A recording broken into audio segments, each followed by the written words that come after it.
Gay is not sin, and Jesus isn't asking the gay person to chain and be straight. That's right. The Bible doesn't condemn gays. So why do you? We're living in exciting times. Coming here to tell you it's going to get a lot worse before it gets a lot better. The end times is not some little line that somebody says, well, this trumpet's here, this viol's here.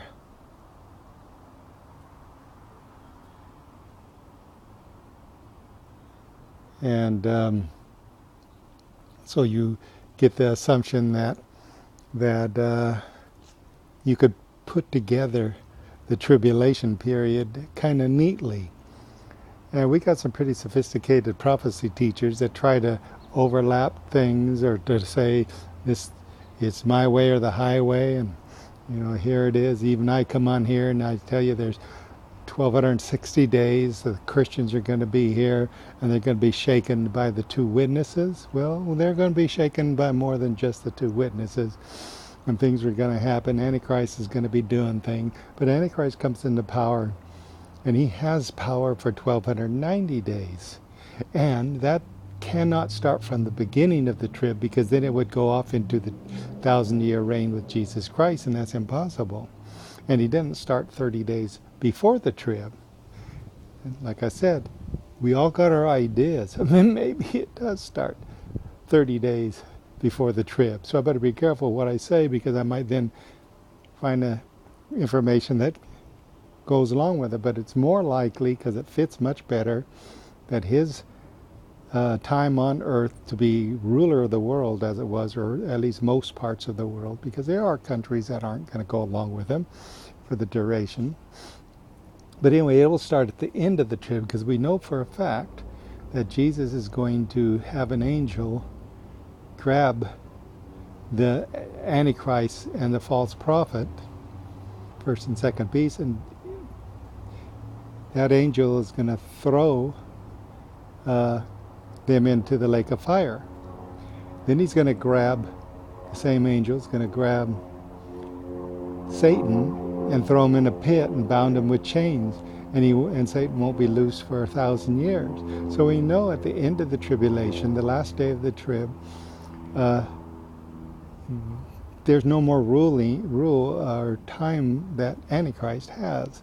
So you can go, that's where it ends, and if he only has 1290 days, then you can go towards the front of the first day of the tribulation, and you come up 1290 days later with the two witnesses at their 1230th day, as it was. And so Antichrist has an absolute 30 days to kill the two witnesses, because the two witnesses only have 1260 days to do their ministry, which ends at the middle of the tribulation, giving Antichrist only 30 days to kill him, so he can stand in the temple and say he's God. And the world basically will be in gifts, presents to each other, and they'll see on TV the two witnesses dead there. So we got a really good idea, according to me. A lot of other people kind of think the same way from what they study. Other people kind of think that no, the rapture won't take place till the end of the trib, where I think the rapture is going to take place very close to the middle of the trib. I kind of think that God's going to use the maximum time, because there's 1,335 days. And that would take you 75 days past the trib, which makes a lot of sense, because Christians are the ones that's being shaken and's got to get ready for heaven. They got to get their wedding gown on, and so they can go to heaven, get married to Jesus. Then once their wedding gown's on, then the rapture can take place. And I think that before God cuts that time short, most of that 75 days will come along, because when Antichrist stands up there in the temple, says he's God, he's going to set a rule in motion. He's going to say you can't buy or sell, and you got to have his mark. Now, if you figure Christians aren't going to take the mark, then how long will it take before they start dying? Well, we already know some scientific facts how long you can live without food. And there'll probably be enough water around that you can scarf up on it. There'll probably be enough food around that you can scarf up on it a little bit. But coming towards the 75th day without you able to buy anything, or you can't barter or sell. People want to say, well, you're bartering. Well, this is dangerous ground in those days. And if you're going to help somebody, if you're not saved or whatever, and you're going to help somebody by giving them food, because you got the mark, and so you can go buy something, and so you give it, Your mother didn't ever take the mark, but you took the mark. So you want your mother to be okay, so you go shopping, you buy food, and you give it to your mother. Well, this isn't going to work out too well, because then you get to die a little earlier. There gets to be some quick work there that will be very set up in the security system to implement the mark of the beast. The whole reason for the mark of the beast is you need to take that mark so you can buy and sell. And if you don't take it, the whole reason is that you die. And so 75 days is a pretty long time when you're looking for food and you're running out of sources to live. And you're all going to die unless those days are cut short. So this is where we hear, when we hear those days will be cut short, least all this, basically the saints will perish. Which technically they can't perish, because if they believe in God, then when they die, they will rise at that time. So what I'm trying to say here, though I might think I'm right, but I think I'm right enough that I'm wrong a lot of the times, and as years go by, I see certain areas and that they need updating. In some areas, it still stays pretty strong. According to all the stuff I see, that's going to be this way. But you can listen to some other people, and they will think they're so right that the rapture takes place at the end of the trib, or it takes place at the beginning of the trib. That's the most popular. Hey, we don't want any pain. Well, no pain, no gain. You see, we're not ready. There's 37,000 denominations, and we're just not ready. We're bigots.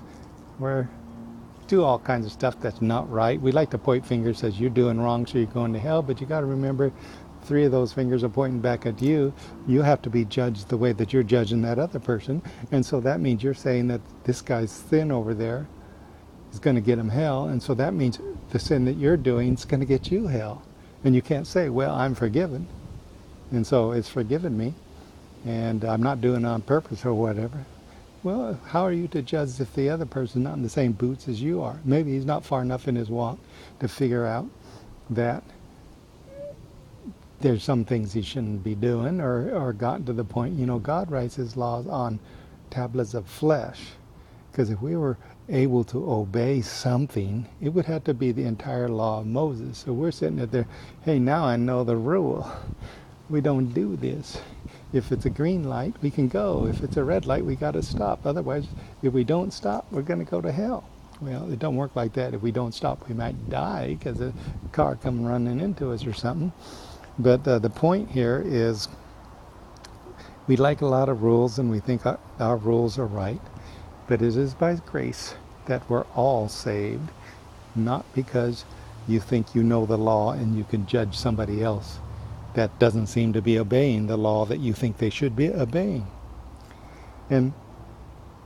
But you see, we got all kinds of mixed up situation here of who do we believe? And we read the Bible and we think, well, it's pretty clear here, but this guy's also reading the Bible and he's saying things that makes an awful lot of sense. And then when I go back and remember what I read and everything, I say, yeah, what he's saying does fit in and overlap, and it works out pretty good. Maybe he's more right than I thought I was. Or then you finally find out, no, the reason that you were right is because here's where the other person's wrong. So we spend our whole salvation life trying to figure out things. Sometimes we're right, sometimes we're wrong, but that part's not so important than that we keep our faith in Jesus Christ. And one of the things that we have problems with is deceptions out there. One big major deception is modern version Bibles done by Westcott and Hort, which means all modern versions come from Westcott and Hort, depending on the version of Bible. They could be 50,000 to 80,000 corruption, and they subtly take Christ out of Jesus and a lot of his promises away from you, and try to make it more natural than it is gift from God. So there's a lot of things that we got to understand about the coming days, that it is not necessarily like what we are believing it to be. Remember, 2,000 years has gone and come. Even the apostles had some of the ideas that maybe he'll come in their lifetime. He says soon, and a lot of people kind of always, pretty much generally speaking, throughout all these past couple of thousand years, Christians thought Jesus might come while they're alive. And as each generation comes along, they can look back at over things as if it was impossible. We look back at these things and say, well, it's impossible because Israel was not even a nation. And then we got the complication of Israel was not taken back by, Jerusalem wasn't taken back by Israel. So we got some 1948 or is it 1967? Well, generally thinking, we like to want to hook on to that 1948. That way we might be alive when Jesus returned. Of course, that brings us up to about 2060. And if they increase our age so we can live longer, that's the monkey wrench. Maybe we can live to be 200 before long. And then so that means that ups the ante to 2147 or something like that, 2148. And that's only 100 years. You go 120 years maybe, the last, of that generation that won't pass away, that was born when Israel became a nation. So we got lots of stuff to confuse us, and as years go by, we get more exciting information. The problem is, when I accepted Jesus in 1974, it seemed like the world was pretty bad. We could go to war with Russia, nuclear bombs and all that could wipe out the world. So every day, for some time, we had the ability to wipe out the world. So it's kind of scary in the thought that we could wipe up billions of people to get it down to the point where Antichrist's kingdom can be well on its way. However, years are going by and we're finding out that, wait a minute, there's lots of stuff. It's more complicated. Yeah, wow, look at the Muslim world and what they're doing. It's a big stink, but it makes sense. There's a lot of prophecy teachers now looking into these kind of things and coming up with stuff that makes really good sense to make that tribulation period fit even better. And so even under the normal circumstances of looking at the times that are changing and what our own government can do today and our technology to get things where they can keep track and everything so they know how to make sure you don't buy or sell, and on and on and on that goes. And there's United Nations has more laws that we must obey than we think. There's a lot of stuff that's bound on us. We want to tell the president, say, why are you doing this? Well, he don't necessarily want to come out and tell you it's because it's United Nations law. But that's a good part of the deal. Our children are educated basically under United Nations law. And on and on. Now this is even the half of it when we're thinking about it, and some of those things can get pretty scary. The end times is an extremely complex set of events. And it's going to involve a lot. Who's God? Isn't he omnipresent?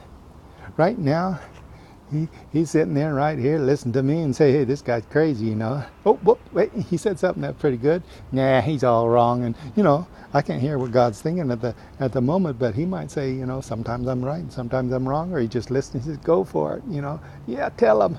Or wait, I got to straighten that out, and you got that wrong. We don't know what's going on here, and the angels around and all that. We kind of got a grasp on some of those things, but the things they're forgetting, we don't forget about it, but we forget what it means. Omnipresent. That means the star Betelgeuse. Jesus is strolling around on that, wading around in the surface of Betelgeuse. Doesn't burn him, because he can't get hurt. He's wading around there, and he's looking at that little old hurricane-like thing, that fire whirling around on Betelgeuse someplace. And then you can go on to trillion light years away, and he's still there. He's having a good old time, walking around, seeing all the things he made and all that. And yet he knows exactly what you're doing because he's right here in front of you. So, God is pretty interesting. And what's all this universe for? Well, we know scientifically with our knowledge today that a lot of it happens to be that helped us be able to have life on here. We're finding out that Jupiter, if it wasn't for Jupiter, it would be impossible for life on Earth. Jupiter has quite a history, apparently. Apparently it was 1/3 bigger than it is today, and it's getting smaller, about an inch a year, according to those that know. And there's a lot of interesting things going on that we hadn't given thought of before. And Jesus made every planet in our solar system. He made every star that we see out in our galaxy and on through the universe as far as we can see. And so far we think we can see 12 billion years ago, because the light from the furthest point would be calculated to take 12 billion years in the past to shine, as it was. So, and how right are we? We got weird things in the Bible that says God stretches out the universe, and stretching out the universe actually gives the universe age. It doesn't necessarily mean it's really that old that we think, but it looks like it must be that old. So we get lots of complicated things, and we get these books like Enoch and stuff, and they're really old books, and yet it tells us stuff that, it's not what has been put in the Bible. It could have been, but they didn't want it in the Bible, so it didn't get put in the Bible. And it's so that means it's a book that you can say is not the Word of God. But it's also a book that maybe it was written, and things that it says it does a pretty good job of explaining what sort of is in the universe. And that certainly makes the universe more complex. And often it makes it seem like angels are more like people in a way. We think they're spiritual beings, and they never die, and you can't get hurt, and you never get hungry. But the way Enoch describes a lot of things is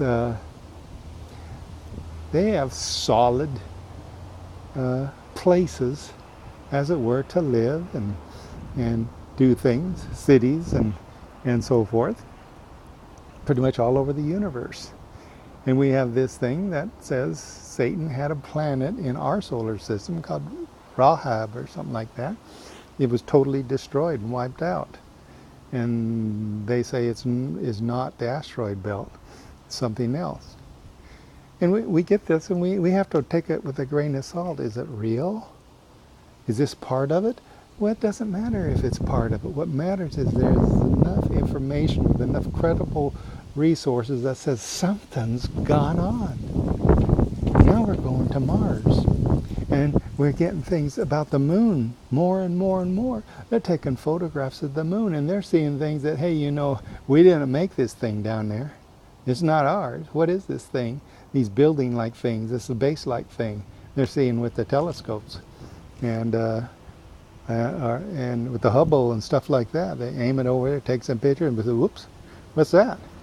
And with some of the astronauts that went to the moon and orbited the moon and stuff like that, they're coming out and they're saying, we were supposed to tell you, but we're going to tell you now, because we're old and about to die anyway, so we think you maybe should know something's going on the moon.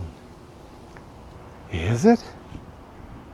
Again, it's the complexity of the universe. there is a problem. It doesn't seem to be strictly there's life out there. Wow, let's play Star Trek and let's advance and be kind of cool. And there's some bad races and some good alien planets and stuff like that. And we just go on and be part of their confederation or something. No, it's not that way. It seems to be that the more you hear about all these kinds of things, it's directly related to God, Jesus Christ, and the tribulation period coming and his return.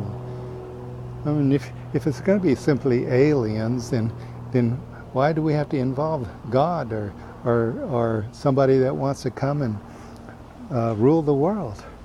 But the thing is, that's exactly what's happening. The more we hear about, as time goes on, and see about things on Mars, it's getting exciting now, because now Curiosity rover can see some of these sand dune areas that look like lakes, and were, at least they admit that they were lakes hundreds of thousands or millions of years ago. And now they're just dunes. Well, we're going to begin to find out. That Curiosity rover is getting some interesting territory when it's moving now daily, and you get the next day's pictures. And they take quite a few pictures, and they release some to it. They're all doctored up, airbrushed over and everything, but it's getting kind of exciting where they're getting to now. They're getting to the thing, when you look at like Google Mars and look down there and compare to where the rover is now, they're getting to some pretty interesting terrain. They're going to be able to find out, is this stuff lakes or if it's sand dunes, like they always say. Sometimes you look at some pretty clear pictures and they say, well, it looks like they're sand dunes. And other times there's some other pictures and they look like lakes that are water. They're going to have to be driving over to the sand dunes to pretty much convince me that they're sand dunes. They might be sand dunes. But there's things like, look like bridges. And you see some pictures and it's just so washed out, I don't know what they're doing. Then they take another picture and it's crystal clear. You can see all the supports for the bridge, and it's going up there, and buildings and all kinds of stuff. What's going on here? And you got lots of people out there just complaining like crazy why NASA's covering up all this stuff and blurring these in and painting over. Well, there's people that somehow got connections. There's people that know people. There's people that know, and they're telling us now because they got it firsthand. They were there. They knew somebody that was there, and they're part of working on it now. They're at the point they want you to know, and or feeding us more misinformation. How are we ever going to know? But it's sounding like the trend is that Antichrist is developing a power source. He needs it. He needs to have a place to put the people that we would think went up in the rapture, which wasn't the rapture, the fake rapture. So he needs a place to hide them. And we have Nostradamus playing with the word Mabus, you know. Well, there's supposedly a person on Mars named Mabus, and he wants to rule the world. Basically, as the description goes, as Antichrist. And they're going to come, the hordes that come out of the ground, the terrible, terrifying beast that comes out of the ground, that's terrible than we ever saw. They're on Mars actually, and in the Earth, and they're going to come out, and they're physical types of beings. We're not going to like them. It's really complex, and the more you study, the more you're going to find out that the tribulation is far more complex and involving far much more of the universe than we ever even remotely considered. We're not alone. What God is doing here on Earth with humans is a presentation to the universe, about sin and that of God's glory and His Son Jesus Christ. Things are about to happen, people. If you don't know Jesus right now, turn to Him and say, Jesus, I believe You're the Son of God. Forgive me my sins and come into my life. I believe God rose You on the third day. A simple prayer gets you saved. Read the King James Bible. Get to know Jesus. Ask Jesus to baptize you in the Holy Spirit. If you don't know Jesus, if you have a place of pain someplace on your body, touch that place right now. In the name of Jesus, be healed. See you next week.